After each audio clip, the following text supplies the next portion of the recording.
Hello guys, আমি অনেক দিন পর আবারও একটা নতুন একটা ব্লগ নিয়ে চলে এলাম। তো এই ব্লগটা হচ্ছে আমার খাওয়া দাওয়ার ব্লগ। তো এখানে আমার আছে হচ্ছে ভাত, ডাল, আর এটা হচ্ছে আলু পটলের সবজি। এই যে পটল, ঠিক আছে। তো মা বানিয়ে দিয়ে গেছিলো সকালে। তো চলো বেশি কথা না বলে খাওয়াটা স্টার্ট করি। এমনিতেও দুপুরবেলা হয়ে গেছে, তো আমি কিছু কী আর বলবো, এখন অব্দি কোনো কিছু খাওয়া দাওয়া করিনি সেই সকালে ব্রেকফাস্ট করার পর।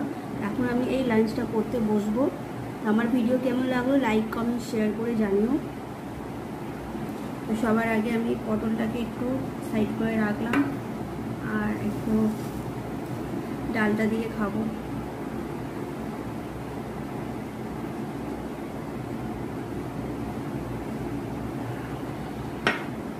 এটা সাইডে রাখলাম।